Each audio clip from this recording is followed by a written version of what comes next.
Habar Ghani, Kujichagulia, self-determination.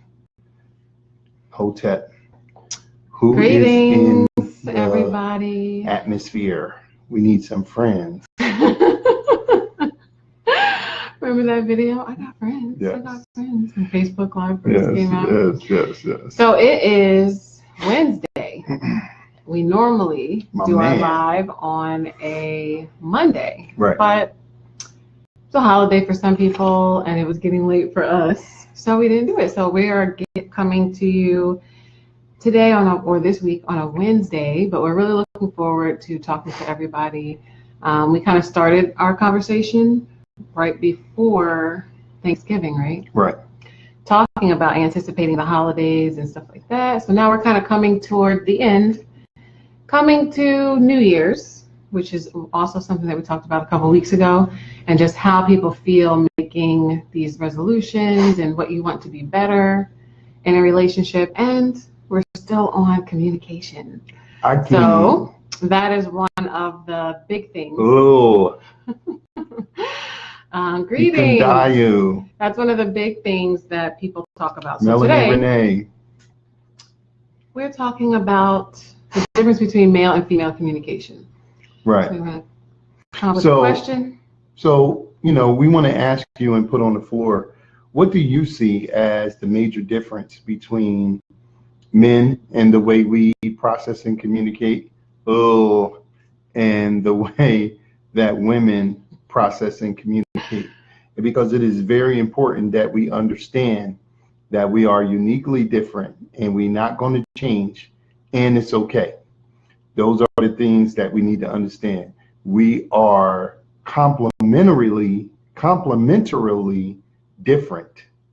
We are never going to change, and it is okay. You can be a man and deal with a woman who is nothing like a man, and you can be a woman and deal with a man who is nothing like a woman.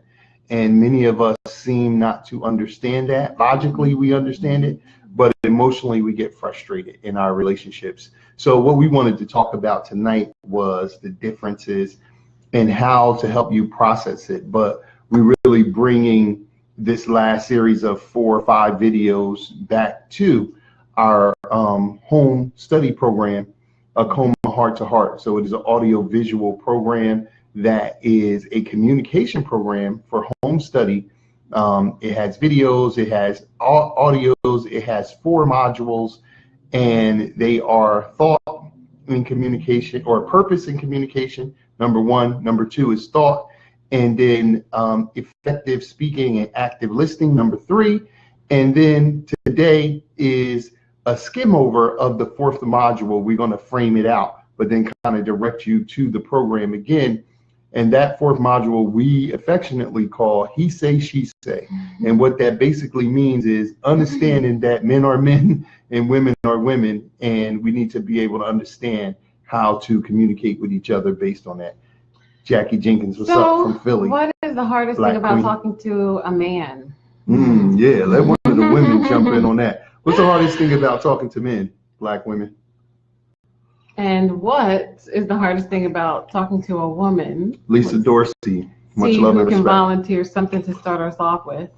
But what we go over a lot of times with couples and even with singles, when you're really dating and you want to connect with another person, is some of the simple differences in the way that we see the world. So, one of the philosophies that we use is coming from Dr. Africa. So simply, if you have African Holistic Health, you can check it out in the holistic living section. The most slept on relationship book out there. It's really, really simple. The way that he lays it out is basically like a little flow chart that says we're all sensing things. So whether we're a man or woman, a child, an elder, animals, we're taking our cues and interpreting our environment through our senses, which we talked about in another video, that there's actually 7 senses from an African what's the word? Philosophical perspective, there are 7 senses. But once we actually perceive something or sense something, men tend to think and then feel and then act, where women can sense the same thing, but we tend to feel first, then think, and then act. So say that again. Don't skip over that. Yeah, we need a PowerPoint presentation so I can put it up. Because Melanie Renee just said something really profound, but I want you to say that again. Men sense first, so receive from the senses, the 7 senses, and then they think about that. They have a feeling about that, and then that causes them to act. Women sense first, then we feel, then we think about what we feel, and that causes us to act. So that simple difference, we're both sensing and we're both acting at the end, but that difference of men thinking first and then feeling versus women feeling first and then thinking can cause some communication challenges because we're not going in the same order to perceive the actions. Cousin Nikki, what's up? So that's a really subtle thing, but again,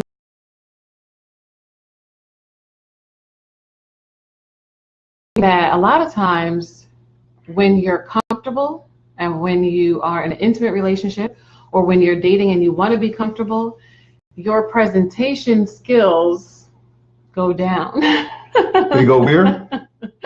They go down. They go down, So meaning they get worse. They get worse. They get weaker. Yes, they are weaker. Okay, so explain that, please. So typically when we're working, when we present, for a living. So either like as an instructor, as counselors, sometimes we know, hey, this is what I want to talk about and this is what I want to deliver and who's in the audience. When I'm instructing, sometimes I'm working with a certain age group. It might be early 20s, late teens. Sometimes I know I have older students and I'm working with people in their 30s or 40s or even people who might be older than me, depending on when they're going back to school. So I say, hey, who is my audience once I get to know them, and I present, lectures or conversation in a way that will, I think, is going to be received by the audience. If we're talking to our children, or if I'm talking to very young children, then I say, hey, I could talk about the same topic, but make sure that it is relevant for young children because that's who my audience is. And I think that a lot of us do that no matter what we're doing as a profession. We kind of know there's some element to customer service, right? So if you're in retail, like the holidays, if you're over the phone doing some kind of customer service, even if it's minor, you recognize that I'm going to present in a certain kind of way so that this message is best received. But when we're in a relationship, we're not thinking about that a lot of times. Maybe in the beginning, we focus more on presentation when we're courting. But when we're comfortable with each other, we're just moving from our first instinct. And that subtle difference of I'm going to have a feeling that might last for a few seconds or a few minutes, and then I'm thinking about it, versus I have a thought and that leads to the feeling. When two people are having the same sense cause, the initiator to whatever you're perceiving. Piece unique. That is what can cause a little bit of argument. So how that really plays out, right? Not as a theory, is if you just have something to do, right? So maybe you have bills to pay. Maybe you have family coming over. Maybe you have, whatever you're discussing as your priorities. How do you have that conversation? If you're a woman, typically you start off with a feeling word, like, I really feel like ... Sometimes that loses a man, right? So if we have an example like, I feel like I want to go to, my family first for the holidays. I want to visit my family. I feel like I want to visit them first. Sometimes starting off with those feeling words without saying where the thought process is can lose the man that you're talking to. Right. And I think Melanie Renee made a good point. She said, answering the question, what's the most difficult thing dealing with the complement sex, is that they intentionally or unintentionally hurt your feelings. Mm-hmm. And Melanie, this really speaks to what Nawash is talking about, is because men don't typically lead with their feelings. And so when you lead with your feelings a lot of times, and you're talking to somebody who's leading with a logical progression, he can tend to trample on your feelings even unintentionally. And I think you said it well, because his go-to reaction is not feeling centered first. He does get to feelings, but he gets to feelings in a particular order that most women do not get to feelings in that order. They, like, if it's a 1, 2, 3, a ABC, ABCD, a 4-step, for most women, A is feeling. Mm-hmm. For most men, A is not feeling.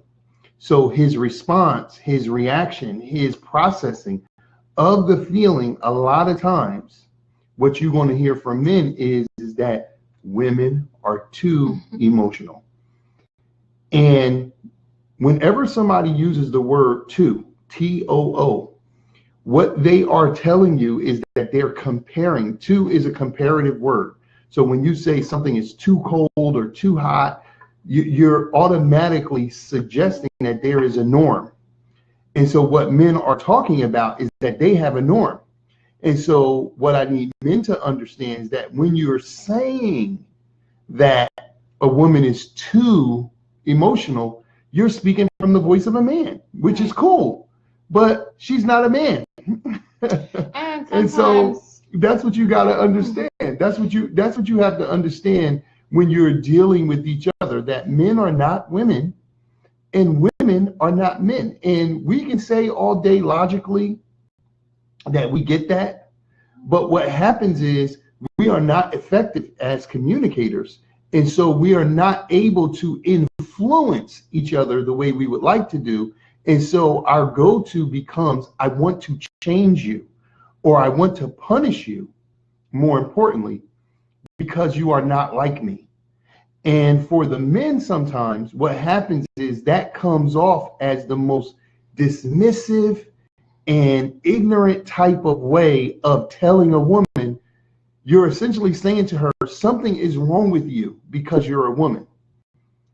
When we're talking, now when we're having sex or other things, nothing's wrong with you because you're a woman, you're the best. But when we're talking, because your process is different than mine, and I haven't really mastered the ability to understand the difference and master the difference, because you have to do some work on self, but then you have to do some work on other. But what we're essentially saying is, because you're not me, something's wrong with you. And either one who does that, the woman or the man, is absolutely incorrect. And so we want to help you to realign that. So that is the first point, but our brother here, Ekondayo, put a compliment to that statement. So he said, I start most statements off with the phrase, I think, which is what men would do. Right. So that's a typical, from the way that we are processing. So that is from our true internal self, the way that we're really perceiving the environment, but also the way that we are groomed or raised due to the culture that we're in. So men typically do lead off with I think, which that alone to a woman who is, especially if you're still in the feeling. So now we're saying that the sense, you're perceiving something. So there was some type of initiator to the conversation. And it just could be what you're thinking, what you saw, what you heard, but you're both in that space. So either you bring somebody to something or somebody brings you something, but you're in the feeling space first, maybe even talking about your feelings as a woman. And then a man says, well, I think, and that means that you are kind of further along, not further along, but in a different spot, because we're still saying each person's going through 4 things: sensing something, thinking something, feeling something, and then acting, or sensing something, feeling something, thinking something, and then acting. So it's really only the 2 in the middle that are kind of transposed that can cause such a challenge. But it can feel dismissive, or it can feel, that the woman has somehow bypassed a logical process in order to just be in a feeling state. And that is point number 2. Right. So point number 1 is just that we're literally processing things differently. Right. Point number 2 is that when the difference happens, women tend to say that men have no feeling and no emotion. Right. Which is absurd. And men tend to position that a woman is too emotional. So when you do that comparison, which is equally absurd. Like Masha was saying, if somebody's saying you're too emotional, it can seem like all you want to do is think and that there's no feeling behind it, or that you're not demonstrating your feelings in the same way Right.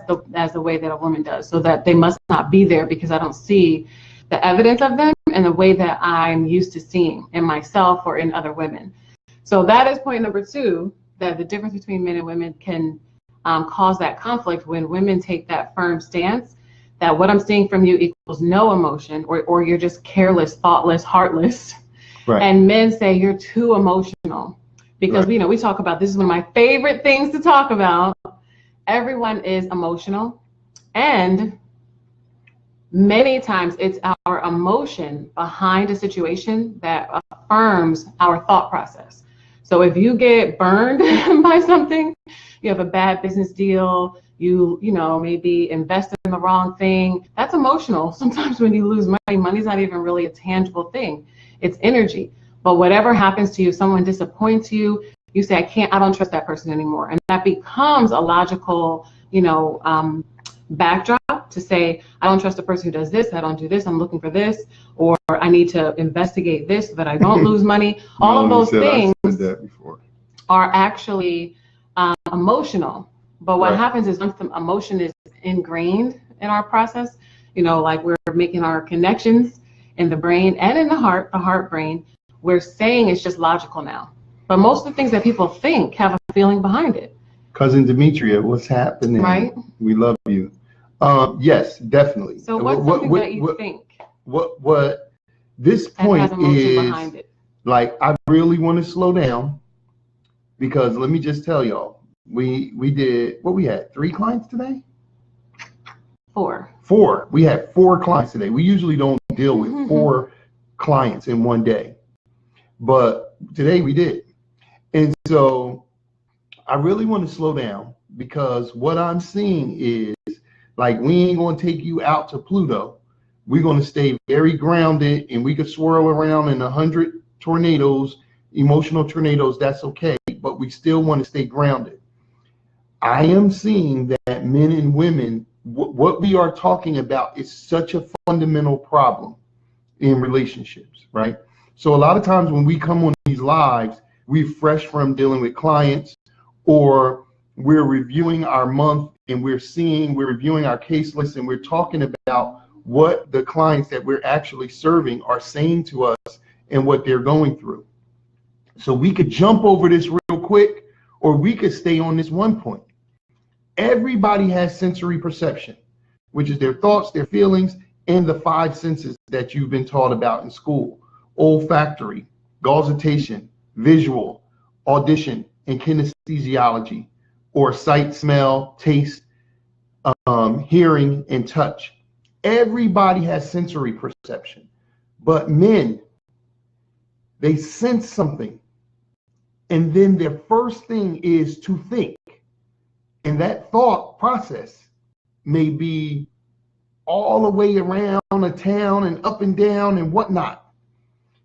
And because it's a thought process, a lot of times men are hiding their emotion behind the thought process, not because they're insincere and not because their intentions are bad, but because the culture that we're modeling, which is not our culture, is telling men to do that.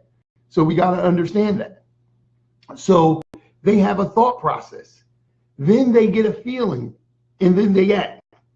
But women have sensory perception, keen sensory perception. I sense something.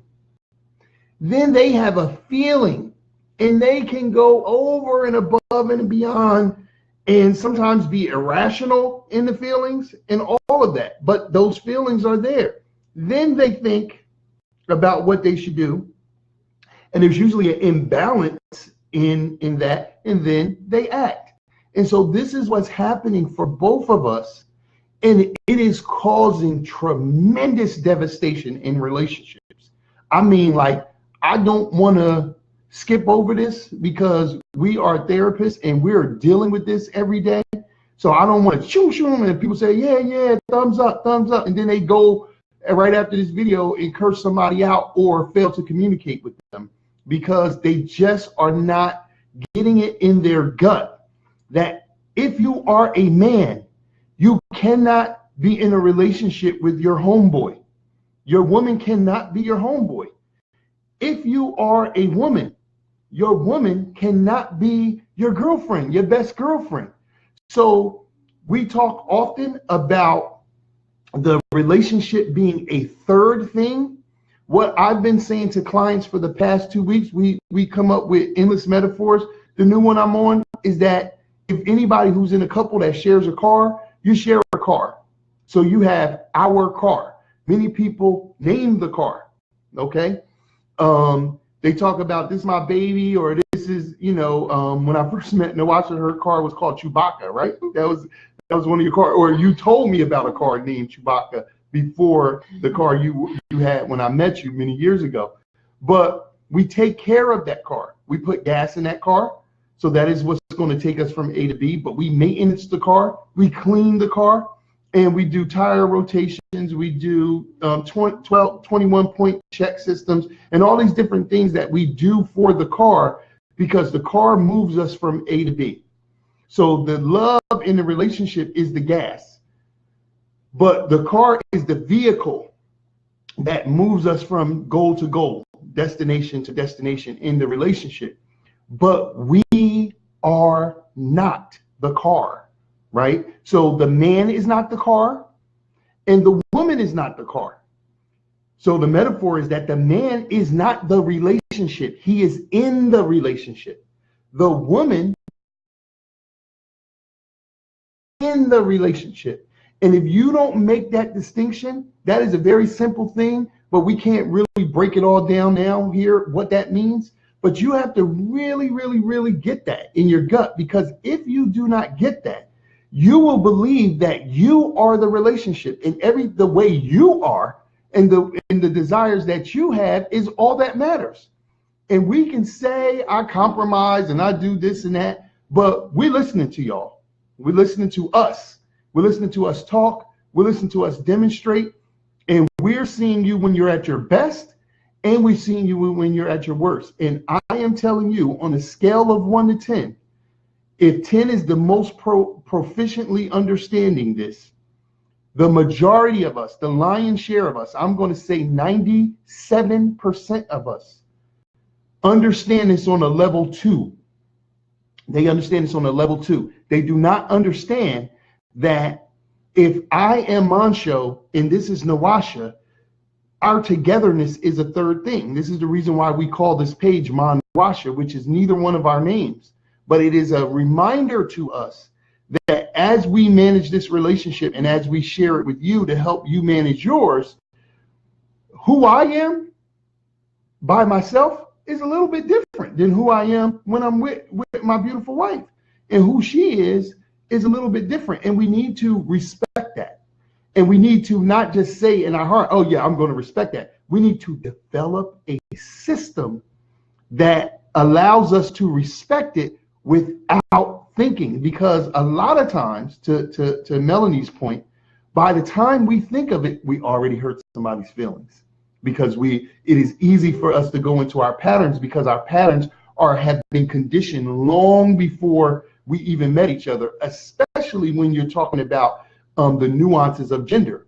Most of us who ain't crazy and have been duped into believing you could change your gender, you recognize that your gender is your gender and it's always been your gender and it's always going to be. So as soon as you had awareness or sensory perception of I exist, you understood things from the angle or from the perspective of being a man or a woman.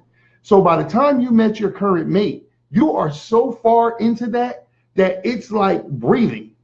We breathe like men and women breathe like women. I know brothers say men fart a certain way and women fart another way. There's many different analogies that we could give that that reflect the concept, but you understand what I'm saying. What I'm saying is you have to understand this. Now I see guys who, yeah, man, I read 4 books a week. And if somebody gonna be with me, she gotta be on my program. No, she don't. No, she don't. All she has to do is support your program. And then women's like, I like to do this, and I want somebody who's gonna do this with me, and she's gonna go out to go out to the mall and stay in the mall for 6 hours and don't buy nothing. And I just want somebody to do that with me. Well, good luck. Most men are not interested in that. Now there is a median. Right. Now there is a median. I'm not saying there is to diss it completely. I'm going to purposefully have an experience through your point of view, or choose to see the world through your point of view. Right. You need to plan to do that. It's about you being effective. So if you go out every other week and do that, and every month and do that, you probably need to take a girlfriend or somebody who matches that same thought process. Right. But if you are saying one time a year, like I can watch a movie that I'm not really interested in, I can go to a concert that I'm not really interested in, I can choose to see the world from your point of view because we're communicating. And the idea is we're communicating through our words, we're communicating through our actions. It's just like doing the things that entertain your children or entertain your parent that don't entertain you. I have excitement watching my children have a good time at things that are for children. Am I really being entertained on that level? No, I'm not being entertained on the level that they are being entertained, but I value and appreciate seeing the world through their perspective some of the time. I'm also aiming to show them more of the world through my perspective as a mother, different from a father, as an adult woman versus a young girl that they are. So there's a time when you have to, what we're suffering from is we don't believe that we're in a community. Right. Because the community is fractured at the first level of viewing it. So the first level of understanding, we don't do things for other people for the sake of doing it for other people, right, or for the sake of doing it for the community. We do a lot of things for other people because we believe it's going to give something back to us. So a lot of times we're still thinking of right ourselves. Right. And we tell people, again, there's a third thing. So there's a third eye in the relationship. There's a third heart in the relationship. There's a third ear in the relationship. So you can choose to say, let me see from the third point of view. That is not my point of view, not necessarily my husband's point of view, but the other point of view. Let me get the vision of what this really looks like with the two of us. Let me listen for the third voice that's in the relationship, which is the blend of my voice and the blend of my husband's voice. Because I'm looking at a thing that is not necessarily there, it's not tangible. But again, from indigenous philosophy, it's there, it's present as soon as we come together. So it's present when the group comes together, it's present when the family comes together. And I'm sure that if you spend any time with any friends or family this year, this season, you see that when we get together as a group, we play games, we make jokes, we watch something different on TV. I eat differently. I do something different from what I normally do as myself because I'm a part of this community that's made up, whether it is the family community, a social community, the community, because it's Kwanzaa, right? So you might be going to things and doing things that you don't normally do. The energy that is there takes on another body, for lack of a better word. Good point. Inkandayu said in every relationship, there are 3 parties, him, her, and the relationship. Exactly. And that's reality manifestation. Everything that manifests in reality is the manifestation of 3 elements, everything. So that's a good way to remember that. So that was point number Tanisha, 2, is that my little sister, men are not emotionless and cold-hearted, right, and women are not too emotional. Let me just say this. Every single woman that has ever come to us, and I empathize with her when she says, my husband doesn't open up, he doesn't talk, he I can hardly get a sentence out of him. When me and him get along, I gotta shut the dude up because he's talking so much, because he recognizes almost instantaneously, the same way that women have the instantaneous magnetism of relativity. In other words, meaning like, we talk like we talk and we get down the way we get down. when he sees that I'm not the white man therapist that is going to be a certain kind of way with him, but I'm just his brother that is helping him get to a place that I can help him get to. He opens up in a way that is like amazing. And then when I come back to the sister and say, hey, you know, this is what I got from him. He really talked about this. He talked about these things. He was, you know, I give the general topics. I don't, I don't go into the confidentiality, but I give the general insight. A lot of times the woman her reaction is like, wow, he said that. That's what he said. This is what he said. And it's no knock to the sister.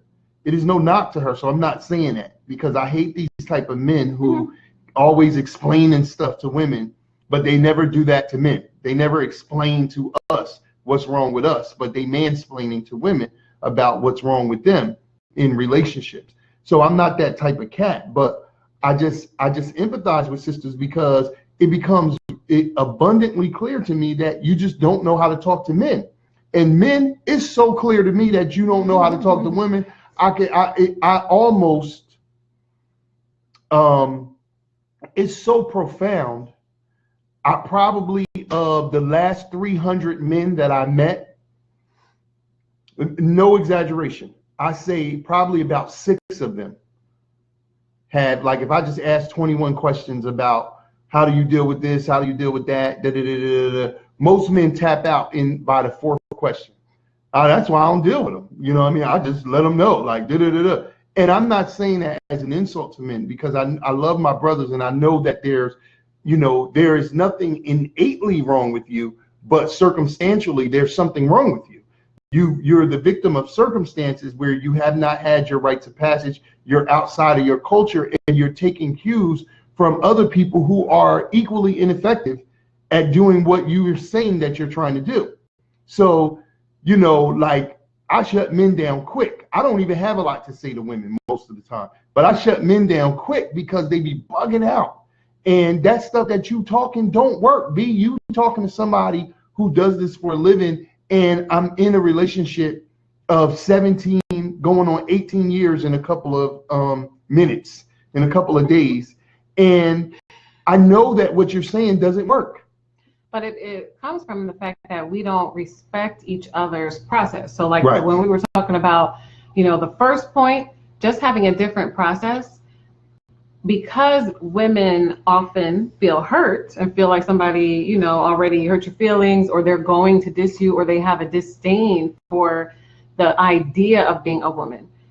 Because you're going into a lot of conversations that way, we're not choosing to express what we're actually thinking, because we're fearful that we're going to get our feelings hurt. So of course women have thoughts that are logical. Of course men have feelings that are necessary to, make sure that we actually have the thoughts that we think that we have. Have you ever changed your mind, right? Who has ever changed your mind? Why do you change your mind? Typically because you feel something different. You've experienced something different. There's no such thing as being solely from the straight, linear brain logic. There's no such thing as that in a human being. Right. Maybe in a robot that you could program, but this is why a lot of times women have that complaint of someone being cold, because you seem so robotic that you're not actually saying a kind of feeling.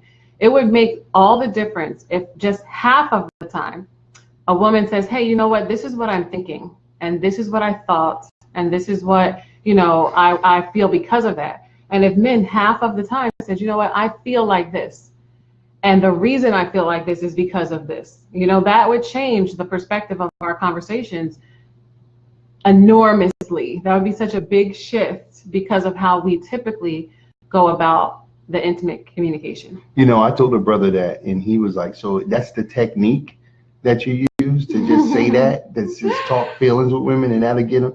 I'm going to know, express your feelings. Like, not some trick that you're using that is, a recipe for getting her to do what you want, but being in touch with your feelings for most men is such a alien terrain, and talking from feelings, that if you ask most men, just in a general conversation, like, so you kick it in, like, yo, so yo, man, how do you feel about so-and-so? You say, well, I think, so and so and so and so so so. So I let it go again, and I say, so what about this do you like the most? You know, well, man, I think it's not really. I don't even really put emotion in it. One of my favorite things that men say to men is, let's take emotion out of it. Soon as a man says that, if I'm in a group of men talking, I'm out. I don't want to take emotion out of it. Now, what we want to do is be balanced. We want to be balanced in our rationale and our feeling process. We don't want to be so emotional that we can't have a respectful conversation, but we don't want to be so emotional. When I hear men say that, I know who I'm talking to, and there's no disrespect, but because this emotional fitness, our emotional flexibility, our emotional strength, and especially our emotional endurance when it comes to dealing with each other, ourselves, and especially our women who are totally different beings, we lack an emotional endurance, an ability to go through a myriad of emotions. We will apply some logic to it, like we just talked about that. So why are we talking about it again? That would be the equivalent of a woman saying, we just had sex last month, so why are we having sex again? Because it is the emotional gratification and the spiritual connection and the pleasure of the experience that we want to experience again. And if you don't understand that, brother, about a woman, you are never going to be able to connect with her, to create love and connection, which is the basic human needs, the 6 human needs that we talk about, and we talk about it in this Akoma Heart to Heart program, the 6 human needs that you gotta fulfill in order to have a fulfilling relationship. A lot of men think they can be their woman's teacher or their woman's police. This is what I see all the time. He got a list of books, and we love to share books. He got a list of books and instructions and directions that he wants her to follow, or he's going to police her negative behavior, or what he views as her negative behavior. And the first thing that he views as her negative behavior usually is her emotion, which is saying, you know, you are a woman, but that's good when it services my emotional gratification. But then every other place, it's not good. Because men who say, let's take the emotion out of it, or let's not be emotional, let some fine-ass woman walk in the room and watch their reaction. Is it intellectual? Is it a rationale? Or is is all of that, is that an emotion? Or is that a logical expression? So I say to men who kick that nonsense all the time, sex, is it rational for you? Or do you do it because there's a feeling in it? And see, for most of us women, the emotional experience of sex is usually, for so many men, the only place that they're allowed to have pleasure, unabated pleasure, and that's why they can't last in it. They have no emotional endurance in it. So they can't last because it's such an overload of pleasure that they skeet out and tap out and bust off, or whatever terminology that they use. They erupt because they can't hold the pleasure, because nothing else, they're not used to experiencing pleasure and demonstrating it. It's not that they don't feel pleasure, but they don't have a practice of demonstrating it. So when you're dealing with me, you're dealing with an emotionally centered man. And I'm an emotionally centered man for a reason, because rationale is my, that's like my background. Like I study psychology, and if you know me, I can have conversations with anybody. I don't like to intellectually masturbate with men. I just don't. I like to talk emotions with men, and it scares the shit out of most of the men I know, because they don't want to deal in emotional spaces. When they hear how immature they are, they say to me in conversation, "Damn, that don't make no sense, do it?" And I say, "Hey, well, that's your, I agree, it doesn't make any sense, but I love you, and I want to help you in that process." But so this is very, very real, because I got all these people, just like men, saying, I'm going to get better in relationships because I decided to. I made up my mind that now I'm serious. Bro, you just don't have the skills to build a proper relationship. And for you sisters, my goal in 2018 is I'm just really chilling on even talking to women a lot, not because I don't love you, but it's so many men out here in the social media world, and the stuff that I see, it really turns me off. You got cats who they find some backdoor way to critique black women, but they will never bring that to a group of black men. And it is ridiculous to me, because any malady that black women have, black men have it too. We show it different. We are two sides of the same coin. So heads and tails looks different on a coin, but they got the same value. And so we got to get off of this nonsense. But in order to do it, women, you are going to have to balance this emotional windstorm that you are with some rationale. And men, you are going to have to balance this intellectual verbal masturbation that you start off telling me all this nonsense with some demonstrative feeling display. I am displaying and articulating easily and comfortably the myriad of feelings. And I'll just say this last point, and then I'm really done for this. I'm gonna let Nawasha close it out. Every time I do this men's workshop, I have done it so many places, mainly in prisons and places like that, honestly, but I've done it many different places. I get a group of men in the room, and I ask these men, we have 7 minutes to come up. You know how long 7 minutes is when you're talking to just 2 men to come up with something. But I give a group of men 7 minutes to come up with a feeling, emotional word for every letter in the alphabet. I've done it with 50 men in the room. I've done it with 10 men in the room. And I've done it with 3 pseudo intellectual masturbation kings. And never one time in about 20 years have I ever had a group of men make that 7 minute mark. So what that tells me is you are so foreign to even expressing the words. You don't even have the vocabulary to express the letters in the alphabet. So now I know when you're dealing with your black woman who got all kind of feelings, and she probably only on the same 6 or 7 anyway, but she got all kind of feelings and she's rattling them off. It can feel like and seem like you, Neo, watching all them things in the Matrix and you going crazy.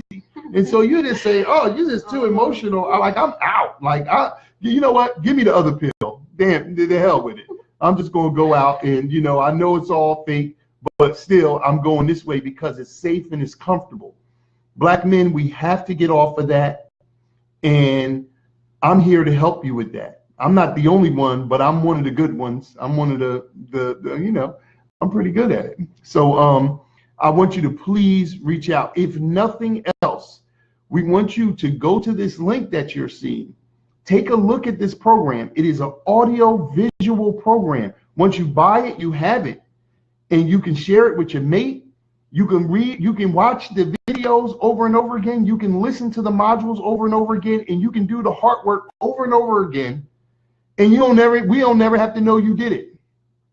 But it's critical. And Nawasha made the point about our children are watching. These little boys, just telling them, yeah, it is okay to cry and all that stuff. That's great, but that's a baby step. We've been stuck on that for 60 years. We need to get into some real emotional fitness. And if we don't get into that, we're done. So that's just my piece. And that's my self-determination. I see my brother Baye. What's going on, Baye? That's my self-determination for my contribution for this conversation. And really, I don't have anything else. So I'm going to just let you. Well, our last point, else. The third point is, what causes conflict? So we actually see a question. How does the emotional conversation go with you? Give us an example. Mm-hmm. This is a good example. So Marshall mentioned the human needs, and this is something that we go over in workshops and, with couples, with individuals, because it's super basic. but it's a good insight into anyone's behavior. So the human needs are certainty, or the idea of being secure, grounded, safe, all of the words that would make you feel peace, certain. But right after that, you need some uncertainty or variety and adventure. Spice of life. You are working on certainty, a little bit of uncertainty, some significance and importance, number 3. and love and connection every single day. Those are the first 4 needs that a person has to satisfy in order to go to other needs that are typically outside of yourself. So the 5th need is growth, and the 6th need is contribution. So this is a basic kind of psychological perspective or philosophy. That's just human need psychology, but it's something that's super easy for us to understand. What is the motivator behind anybody's behavior? Is it that they're expressing themselves? So we're talking about the behavior of communication. So now that could be nonverbal communication or verbal communication, but is the purpose of the behavior to get more certainty, to get variety, to get significance, to get love or to connect, to grow or to contribute? What is the purpose of the behavior? A lot of times when there's an emotional conversation and some conflict, it's because a woman is looking for certainty and a man is looking for significance. So a lot of times knowing that why someone is saying what they're saying, and the clue is to look for words that match that feeling. So when a woman's talking about even just something like putting the toilet seat down, like the stereotypical argument that a woman might have with a man, hey, you left this stuff here, you're not doing this one thing, or I feel like I have to say this all the time. That's really an idea about certainty. I'm uncertain if you're listening. I'm uncertain that you care. I'm uncertain that, what's important to me is important to you. And then many times if you feel like, this person's nagging me, or this person is, always talking and I don't want to listen, it's normally because you want to make your, claims for significance. And especially with a cultural challenge. So we have a cultural challenge as Black people in the United States. And in the diaspora in other places, but definitely here where the culture is dominating or oppressing us. Many times women don't feel certain in our outside lives. So outside of the relationship, we don't feel certain because we know there seems to be a cultural disdain for women, like what we're seeing with all of these sexual harassment charges. I don't know a woman who has not been sexually harassed. So when you're coming from as a young girl, people have aggressed upon you, said slick stuff to you, touched you, all the way up to actually physically assaulting you.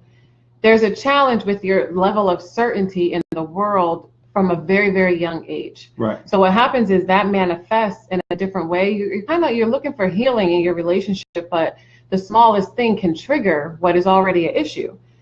For many Black men, you're told that you're insignificant from a very young age. Right. So your feelings are insignificant, your thoughts are insignificant, your image is insignificant.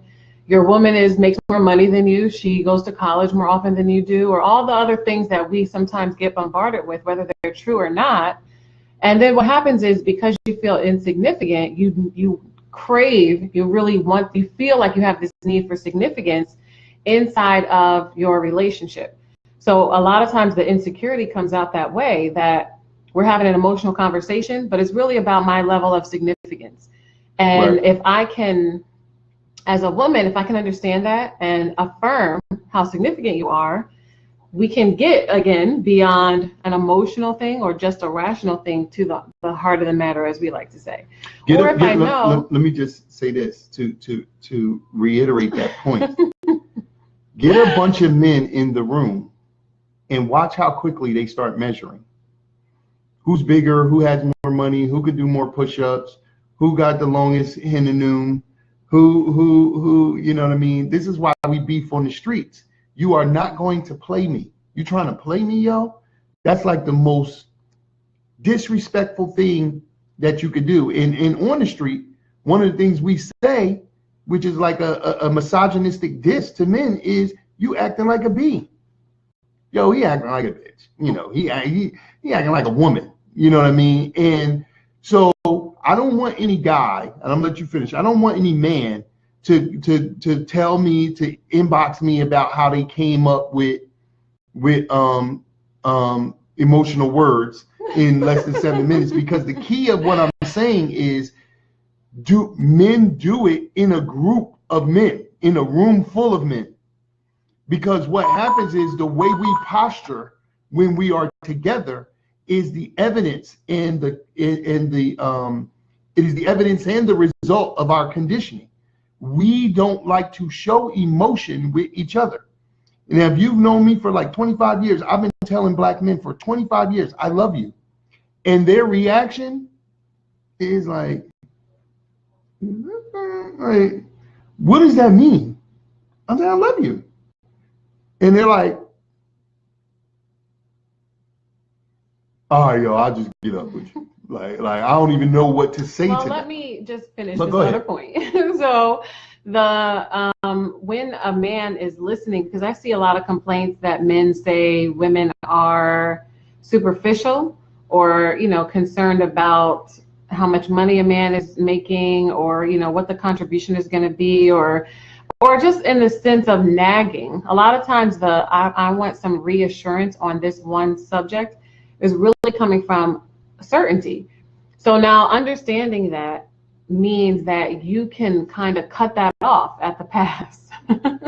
If you know, hey, I'm a man and I'm looking to, let me look for ways to let this person know that they can be certain about whatever it is, about the finances, about, contributions in the household, about, the security of our space, or about how much I appreciate the contribution that you make as a woman. If I can let you know that in advance, you're less likely to be thinking about it or demonstrating it in your communication. And if I, as a woman, can let you know that you're important to me, you're significant, then you have that need satisfied. You're less likely to be kind of, demanding it or throwing the temper tantrums about significance or certainty. Right. So the idea, like Masho mentioned when he first talked about the human needs, is that in a relationship, we do want the third thing to be the most important thing the majority of the time. So of course, everybody needs something differently, from stage to stage, day to day, even in the same day, moment to moment. But we want to make sure that we're moving from the love and connection first. So if I don't agree, but I have a desire to connect or to love, I'm going to treat you in a certain kind of way. If I don't agree, but I have to be the most significant thing, I'm going to treat you in a different way. Right. If I don't agree and I'm completely unstable, like I don't feel comfortable, I don't feel like I can trust you, I don't feel, like I can be myself. All of those things are the foundational need that everyone has. Whether you're an infant being born into the world and you need to be swaddled, you need to be held, you need to be picked up right away, or you're an elder, who needs to know that I can get around on my own, that I can cook for myself, that I am still valued in the community. Everyone's need for certainty is primary. If we don't get the first 4 needs met in constructive ways, we're not going to feel like we're growing, which is what we talked about last time, the idea that we're growing apart. We're not going to feel like we can make a contribution to each other, or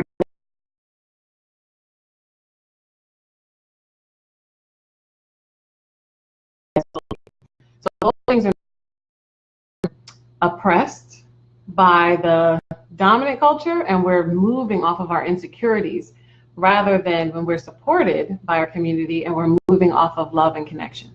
So I want to give another answer to Hussein Haq, who asked, give us an example. If you buy this Akoma Day book, you'll see this is an old version of Akoma Day book, because you can see that, it's not this is before our company logo. So this is probably from 2007 or whatever, but the exercises are the same. Something else. Right? Hussein, the first exercise that we put in this book, because it's over 50 exercises in this book, is an actual conversation that we had that turned into an argument. So if you are familiar with this book, you're going to see that there is an actual conversation that we had that turned into an argument based on the fact that we process and understand words differently, and we're hearing the same thing, but it means something different to us, because men are thinker, feelers, doers, and women are feeler, thinker, doers. And so I advise you to go and even go online. You could go to Amazon, and I think the first chapter is free on there, and you can read and see that. I think it goes up to that exercise. If not, just buy the book. But Well, wow. you could see that. So I just wanted to answer that in a man-to-man way. That give us an example. We did. It's in this book. And I love any you, brother. other example, it takes a moment to come out of your thought process. It really does take a moment, and the more that you practice it, the quicker you can be. So when you know you're having an emotional conversation, you can just say that, look, I'm feeling some type of way right now. So what is about to come out is based on this feeling, or, I've just been thinking about this, so this has been what's on my mind. And then if someone leads with what they think, you need to ask, well, why do you think that way? Or how did you come to think that way? So that you have a deeper level of understanding. And if someone's leading with what they feel, you need to say, okay, great. I get that you're really upset, or I get that you're very sad. Most of the time, once people feel like somebody has affirmed their feeling, they will start to express what they think or how they came to think that way. So a lot of times if someone's like, if you're like, hey, I'm mad, I'm leaving. And you say, oh, hey, wow, for you to say that you're going to leave, that I really understand that you're really upset. That part doesn't often happen in conversation. We say, well, then get out then, right. Here's your stuff. You know what I'm saying? Like, I'll pack it up. I'll help you pack. That's what we go to. I'm going to meet this person's emotion, which now you're just battling and fighting to see right. who's going to win. But if somebody's like, you know what, that's it, I'm out, I'm done. And then you say, wow, you must really be frustrated to be done. I know how much we love each other. So for you to say that, you've got to be really upset. So I've seen conversations turn and where someone say, well, I'm not really that upset. I'm just angry, so I'm talking a certain kind of way right now. And then somebody says, wow, you must really be angry to say that. Right. So I really, I see how angry you are. I want to understand that. And then the person's like, well, I'm not angry all the time. It's just, today, and right. we see this happen quickly with strangers, like going to a restaurant and say, hey, or, like this time of year, it's pretty busy, huh? Like you must be tired. The hours have changed at the store. A person can lighten up. If you were getting bad customer service and you're like, hey, it must be busy. I know everybody doesn't have, good attitude at this time of year. They're like, hey, it is. Thanks for understanding. And they change because their defense can come down. So many times, again, like we said, if you're oppressed outside and you come inside, you feel like you're not understood. It feels like more oppression. And we don't really know that we are missing rite of passage. So what happens is, instead of us saying we are missing a rite of passage and we need to get that, we just try to exchange out the person that right. we're dealing with. We're like, look, it's you. You are causing all the problems in my life. If I could just get rid of you, my whole life would be better. And what happens is we go to the next relationship with the same poor communication habits. And then we create the same thing, or we walk on eggshells, so we're like, okay, now I can't talk to a woman. I can't say anything to her. Then that's not true. Or we say, I can't be myself around a man because he's just going to shut me down. And so now I have nothing to say. And you'll find that that relationships are just going to be less and less and less fulfilling to the point where we're like, you know what, I'm not even looking for one. Yeah. I only want to have sex. I only want to, go on a trip. I only want the bare minimum. I want someone to pay half my bills. And even that, when men are like, hey, why is a woman asking how much I make in the first conversation?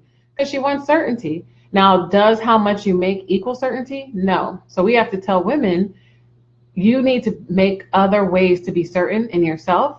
And we tell men, you have to find a way to know that you are important and significant without the outside, confirmation.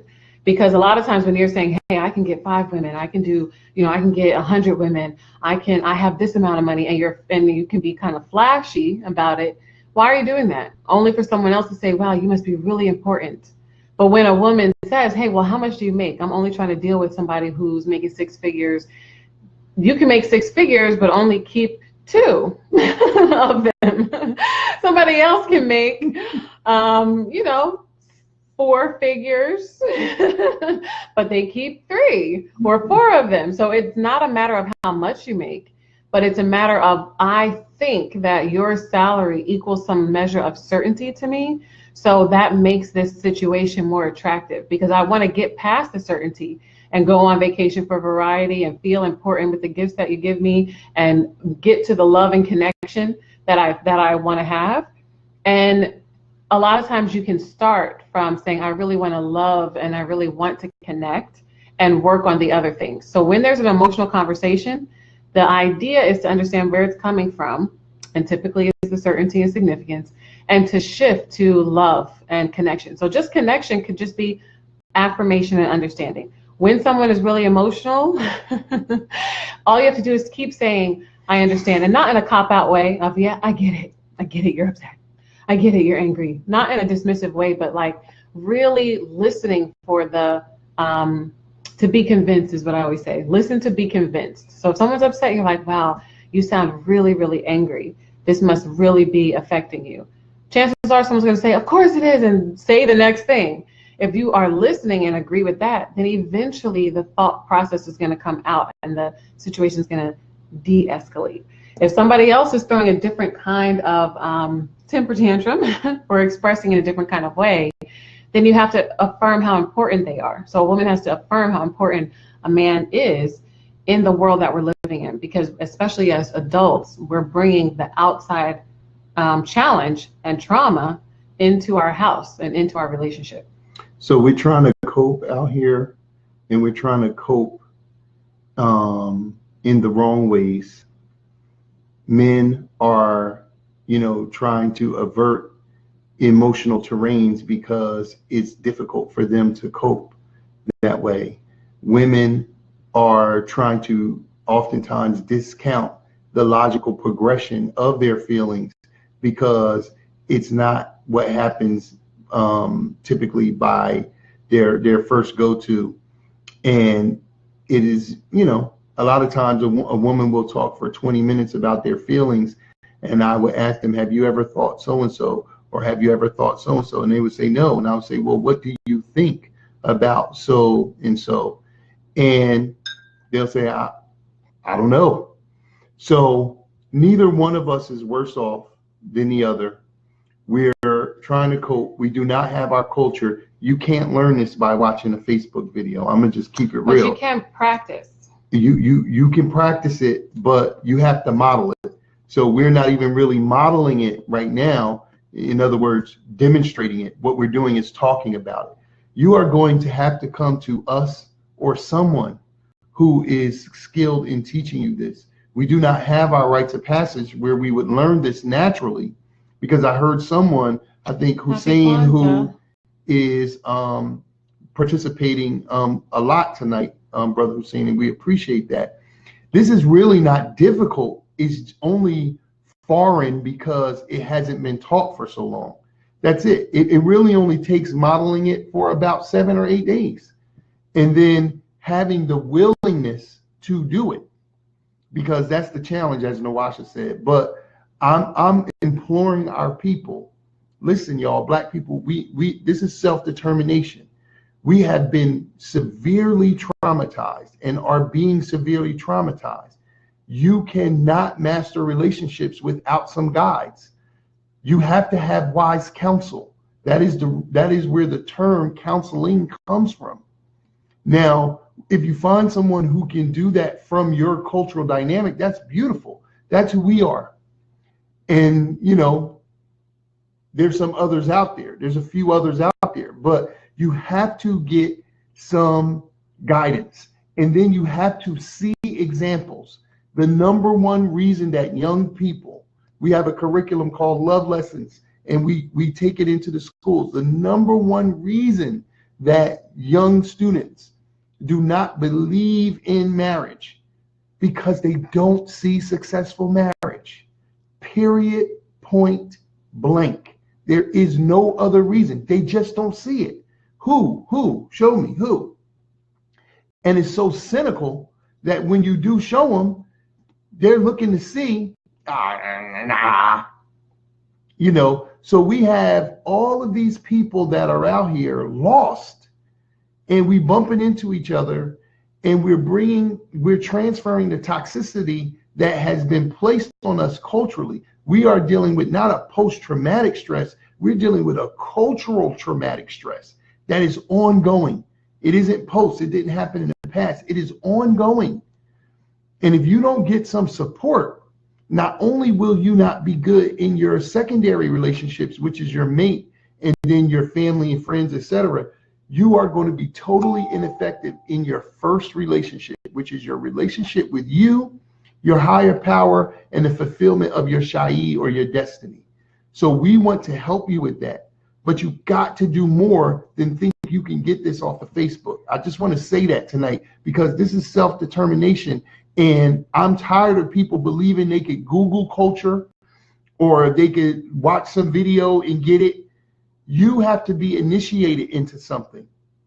And it ain't coming from just reading some books or being in some tradition. We know that in other areas, for some reason, the relationship is so personal and it's so intimate and it's like we do feel vulnerable that we don't accept that we have to be initiated, but we don't go to school. So I'm saying school when you choose to, not when you're forced to when you're younger, but whatever education that you have sought, you understood that I have to go through a process and I have to become qualified. So especially if you're doing any kind of counseling, if you're doing at all, you're going to then even get a license and you have to even maintain your license. So whether you're an electrician, whether you are a psychologist, what you're saying is that I'm going to learn this. I have to prove that I've mastered it to some level. And then I have to maintain that my level of proficiency is current. So I have to go back for some continuing education. I have to update, even if it's just paying, I have to update my license and be valid as a business or whatever it is that you have to do. We accept that when it's time for the new year and we want to lose weight, we go to the gym where the equipment is and the classes are and the trainer is and the nutritionist. And we also, we might subscribe to something, even if it's like we're going to get a home study program to lose some weight. I'm going to, find a meal plan to lose some weight. I'm going to, go into an investment club because someone else has been successful. But when it comes to a relationship, a lot of times we don't believe that there is still a process of initiation or a process to say, I should go to this person. I should go to these people. I should learn the best practices for a relationship so that I can practice them and then know that I can fall back on them. So a lot of times people don't do things in a relationship because they haven't seen it and they don't believe that it will work. In theory, again, in your mind, it's like, oh, that makes sense. If I say this and that person would be more receptive. But in practice, you don't really believe that it's going to work. And the primary thing is to defend yourself or to win, to win a conversation, to win an argument. So because of that's primary, that's how we go into things. And it really does affect our families, it affects our community, it affects ourselves because we're unfulfilled without the best relationship that you can have. We have a longing in our heart for something. Word up, Ekondai. That we are not ever fulfilled in. So it makes our other successes even less, weighted less. So when we're saying, hey, I made all this money, but I don't have anyone to share it with. Or, hey, I have all this information, but I don't have anyone to share it with. Or, hey, I want to have more fun. A lot of women, when I speak to a lot of women in counseling, even women who are single, people say, I want someone to enjoy my life with. I want to go to dinner. I want to go to a museum. I want to support someone and I want to be supported. They're not necessarily talking about money or talking about some of the other things that come out of the insecurities. When it gets to the heart of what would make your life better, a lot of women are saying, I want to meet someone who I can share with back and forth, that I can be myself with, that I can really get to know. Many women say, I want a best friend. Dingaling. Right? What's up? So many women have said that to me, even just like this week and last week. Yeah. I want my mate to be my best friend. Hear that, brothers. More than talking about sex and talking about money and talking about any of those things, several women have said, I don't want to do things by myself anymore. Right. But if a man is like dissing everything that I want to do, or I just don't even feel like I can say what I want to do, because if I say it, especially to a stranger, you're like, why are you watching that? We black people should be watching. You eat something. If you're like, hey, I want to go to this police. restaurant. I want to go to this, kind of festival or council. Until the real police roll up. Some of the things.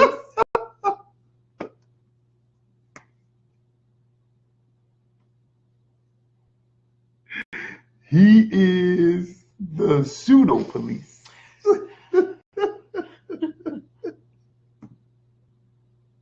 We saw the police roll up on that couple that was arguing.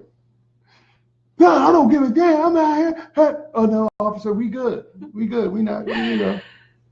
Nah, B, you the police. Tell these police that you the police. Show this woman what you talking about. All right, I digress. Go ahead, baby. Listen. We're wrapping up. Women want. That was the last. That was the third point. If you are not a friend and you are not a healer, stay out relationships. Well, first of all, even when you're a healer, I'm not talking about you got certifications from Dr. Sebi. What I'm saying is, I'm not talking about that. Don't try to act like a master psychologist or psychiatrist as soon as you get in a relationship. No, I'm talking about an emotional healer. And the proof of your emotional healing is you don't have to tell somebody that you're an emotional healer. They going to tell you. That's the difference. You are healing me. You're not going to tell them, I'm healing you. But you know, so many people, again, what I've heard in the last couple of weeks, this person thinks they sized me up. Right. I revealed one thing about my childhood, and this person is a damn expert right now. And it's see, that's coming from if you weren't raised that way because you didn't have your mom, or see, like this is daddy issues because you never had no man as good as me. Yeah, you know, you never had this before. You in a single mother home, or you've been living in your mom's basement for so long that you still want a mom, or you know, you whatever that. Everybody's an expert on somebody else's problem, right? And we need to just be more focused on ourselves. So when we say soulmate, we're saying the first is the S stands for self. Self comes before the other. When you're looking for your complement or you're working out any kind of harmonious relationship. And that's why when a situation pops off, when the conversation gets a little emotional, you're not going to solve that by pointing out how emotional somebody is. You're going to solve it by adjusting yourself, because there is a level of magnetism. Like those expressions that my mom told me, you can't have an argument by yourself.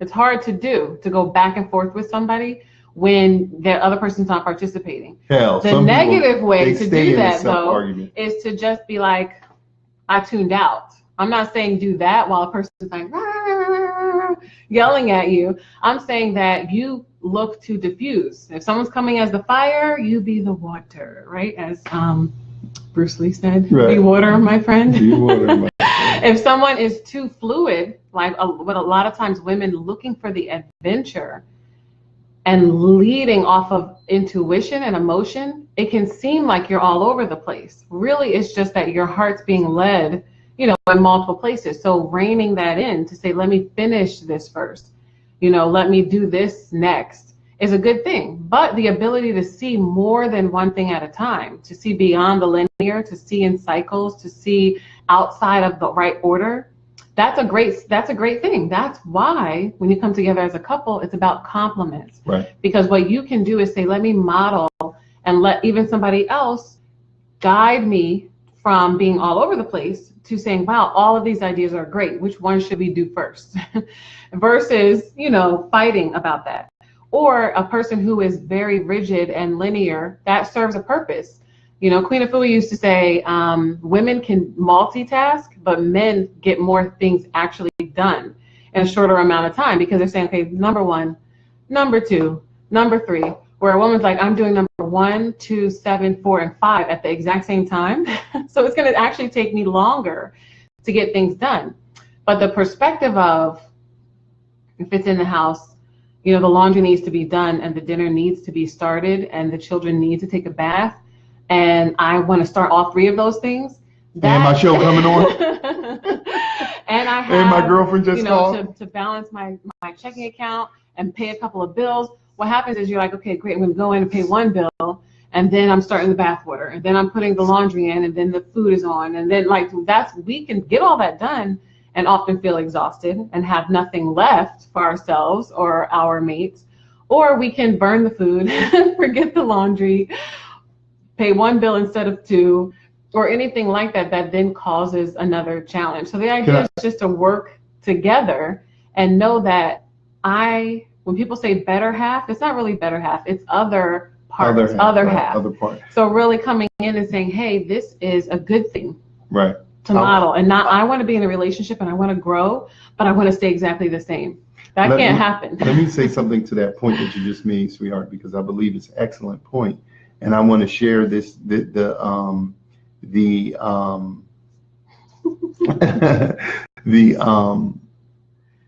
the metaphor that you just used about men and women in sexuality. Because a lot of times what I see that happens is that this is why we talk about the art and science. And I say that men need the art and women need the science. We talk about the art and science of Black love culture. The art is the methodology or the perspective and how you approach a thing from many different angles and how you finesse that thing. The science are the methodological steps that we have to take. I see this a lot, and I've been seeing this my entire life. I've even participated in it earlier in my life, way back, in sexuality. Yes. And what happens is that women, there is a method to having sex that a lot of times isn't discussed. But like you just gave the example where Queen Afua said that women can multitask better, but men are actually getting more things done. So they say step 1, step 2, step 3, I'm done. Where women are beautifully working on 7 things, but they burn out. In sex, Messiah Monk, salute, General, salute. It's good to see you. That's a legendary brother right there. In sexuality, what is happening is, say there's a 7-step process for the sake of illustrating this point. There's a 7-step process that should happen before a couple has sex. What happens a lot of times for women is they go from 1 to 6 to 4 to 7. And for a man, he has 3 steps. I'm going to say what I'm going to present, what I feel like I need to present, and I'm going to do certain things to get what I want. So he has that 1, 2, 3. Once he does that, he is done. But then a lot of times for women, she is not understanding how did we get into this sexual relationship and we don't even understand where we're going. We don't know how to talk to each other. I didn't even know you was married, et cetera, because she is moving in the process from 1 to 4 to 7, then back. Then she's trying to come back to 2, and it is this. The recipe is off. So I say if you're baking a cake, you could put all the stuff in the oven, and then when it comes out burnt, you could pour the milk on it. Or you can take the steps so that you get a delicious, pleasing to the eye, pleasing to the palate cake that's vegan and doesn't have dairy milk.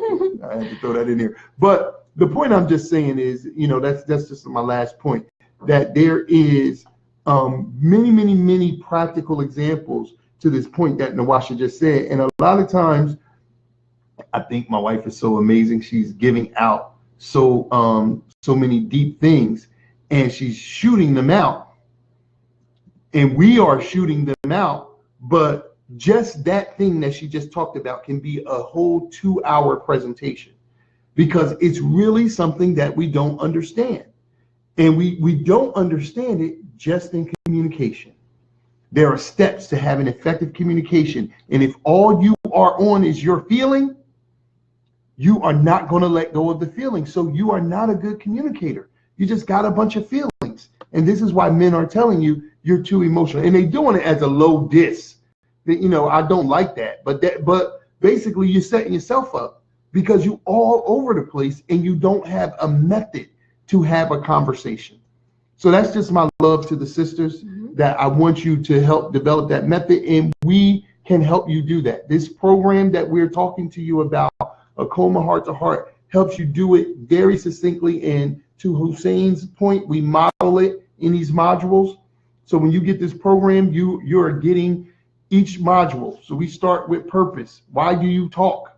What is the purpose of this call? Like you tell the bill collector that you calling me. What is the purpose of what I'm saying? What am I thinking behind it? because that's the first emotion. And then what am I feeling? Then number 3, we go to what is effective communication? How do we know when it's happening? What are the elements of it? And what are the elements of active listening? So number 3 module is effective speaking and active listening. The number 4 module is kind of what we're talking about today, what we call he say, she say. How do men process? And how do women process? And then how do we share that to create this third thing called a relationship? And then it has the program has some rituals in it too that we're gonna that show you how to actually demonstrate it so you can practice it over and over and over and over again. And it's some videos in there to show you how to make a love altar and some other stuff that is very interesting and beautiful. So we're offering that program to you because we see communication as being the number 1 problem in relationships. It is the foundational problem on top of all the other emotional, psychological baggage we have. You have to master it, and you ain't going to master it watching these crazy ass shows on TV. You know what I mean? So you got to get some kind of help. So our offering, our Sadaka, or our offering to the community is this program. One of our offerings is this program. But you can come to us for services and get your free consultation. Sign up and get your free consultation. And hey. So we put the link for that in the comments. The art and science of Black love culture. And the link is in the description if you want to check out Heart to Heart.